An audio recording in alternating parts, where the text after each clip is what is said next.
پاکستان تحریک انصاف کی انتشاری سیاست کی قیمت خیبر پختونخوا کی عوام ادا کرنے لگے۔ بدقسمتی سے خیبر پختونخوا کی عوام کو انتشاری ذہن کے مالک بانی پاکستان تحریک انصاف کی وجہ سے ایک ایسا نالائق اور نااہل وزیر اعلیٰ ملا ہے جس کی ترجیحات میں دور دور تک مفاد عامہ یا صوبے کی ترقی شامل نہیں۔ وزیر اعلیٰ خیبر پختونخوا بانی پاکستان تحریک انصاف کی ہدایات کے مطابق شرپسندی اور ہلڑ بازی کی سیاست پر گامزن ہے۔ ہونا تو یہ چاہیے تھا کہ خیبر پختونخوا کا وزیر اعلیٰ صوبے کے مسائل کو مد نظر رکھتے ہوئے اپنی توانائیاں ان کو حل کرنے پر صرف کرتا، مگر اس نے اس کے برعکس اپنی پارٹی کی سیاست کرنے اور دیگر شہروں میں ہونے والے جلسے، جلوسوں اور دھرنوں پر توجہ مرکوز رکھی۔ جس طرح خیبر پختونخوا کے وزیر اعلیٰ علی امین گنڈاپور نے اسلام آباد میں سنجانی کے مقام پر پاکستان تحریک انصاف جلسے میں تمام صوبائی وسائل کا استعمال کر کے اسے کامیاب بنانے کی کوشش کی اور خیبر پختونخوا سے لائے گئے شرپسندوں کا استعمال کر کے انتشار پھیلایا۔ آج بھی اس شرپسند وزیر اعلیٰ کی کوشش ہے کہ ایک ایسے وقت میں جب معیشت کے حوالے سے مثبت خبریں سامنے آ رہی ہیں تو راولپنڈی میں ہلڑ بازی اور انتشار پھیلا کر بانی پاکستان تحریک انصاف کی انتشاری بیانیہ کا پرچار کرے۔ ایک رپورٹ کے مطابق پاکستان تحریک انصاف نے راولپنڈی کے احتجاج کے لیے ریسکیو کی 25 سے زیادہ گاڑیاں سوابی پہنچا دی ہیں۔ ذرائع کے مطابق گاڑیوں میں فائر وہیکلز، ایمبولینسز اور دیگر شامل ہیں۔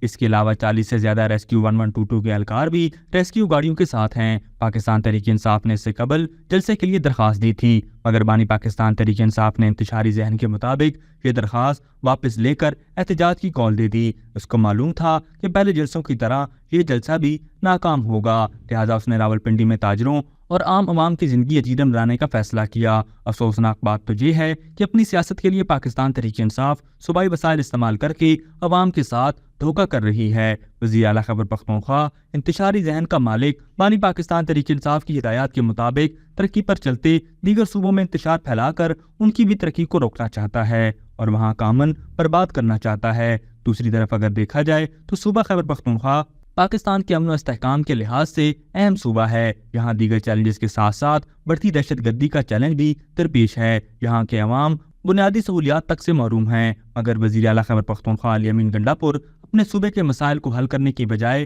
وفاق اور دیگر صوبوں میں مداخلت کرنے پر تلا ہوا ہے۔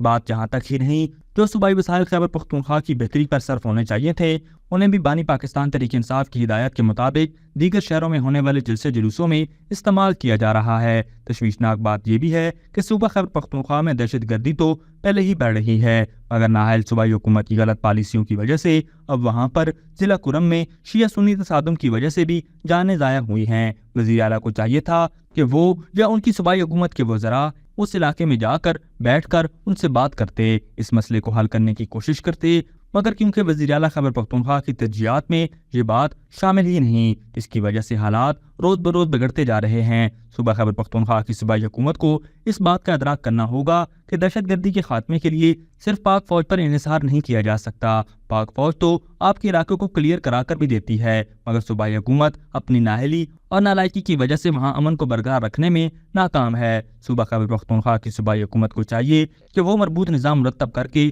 پولیس اور دیگر سیکیورٹی اداروں کی استطاعت کو بڑھائے تاکہ دہشت گردی کو کنٹرول کیا جا سکے۔ پولیس فورس کو جدید تربیت دینا، جدید ٹیکنالوجی کا استعمال اور قومی اداروں کے ساتھ ایک مضبوط انٹیلیجنس نیٹ ورک قائم کرنا شامل ہے۔ معاشی ترقی اور دہشت گردی کے خلاف جنگ کا گہرا تعلق ہے۔ خیبر پختونخوا حکومت کو ایسے ترقیاتی منصوبوں پر توجہ دینی چاہیے جو روزگار کے مواقع پیدا کریں، بنیادی ڈھانچے کو بہتر بنائیں اور عوام کی زندگیوں کو بہتر کریں۔ خصوصی معاشی زونز کا قیام اور سرکاری اور نجی شعبے کی شراکت داری کو فروغ دینا عوام کو انتہا پسندی کے خلاف بہتر متبادل فراہم کرے گا، جو کہ صوبے کی معیشت کو مستحکم بنانے میں مددگار ثابت ہوگا۔ صوبہ خیبر پختونخوا میں اس وقت کرپشن کا یہ عالم ہے کہ محکمہ تعلیم میں پیسے دیے بغیر کسی کو بھرتی تک نہیں کیا جا سکتا۔ اس کے شواہد بھی سامنے آ چکے ہیں۔ وزیر تعلیم جیسا اہم عہدہ بھی صوبے میں تعلیم و ترقی کے لیے ہوتا ہے، اس پر تاجناز شخص دیگر سرگرمی میں ملوث ہے۔ اسی طرح صوبہ خیبر پختونخوا میں کرپشن کی بات کی جائے تو بلین ٹری سونامی سے شروع ہونے والی کرپشن BRT تک پھیلی ہوئی ہے۔ نیب نے صوبہ خیبر پختونخوا میں کرپشن کے حوالے سے اور شبہات انکشافات کیے ہیں۔ اسی طرح اگر دیکھا جائے تو صوبائی حکومت کی نااہلی کی وجہ سے جو حکومت گزشتہ 10 سال سے زائد عرصے سے اقتدار میں بیٹھی ہے بے شمار قرضے بھی لے چکی ہے۔ ایک رپورٹ کے مطابق خیبر پختونخوا حکومت کو صوبے کے معاشی نظام کو چلانے کے لیے 2026 میں 284 ارب روپے کا قرض لینا ہے، جس سے صوبہ 2023 تک 2500 555 ارب روپے کے قرضوں کے بوجھ تلے دب جائے گا اور اس کا خمیازہ پہلے سے مسائل میں گھرے عوام کو اٹھانا پڑے گا۔ ضرورت اس امر کی ہے کہ صوبہ خیبر پختونخوا میں 10 سال سے زائد برسر اقتدار پاکستان تحریک انصاف کی حکومت صرف اور صرف اقتدار کو انجوائے کرنے کا ذریعہ نہ بنائے، بلکہ وزیر اعلیٰ بشمول صوبائی وزراء اپنی ذمہ داریوں کو ادراک کرتے ہوئے اپنے فرائض سر انجام دے۔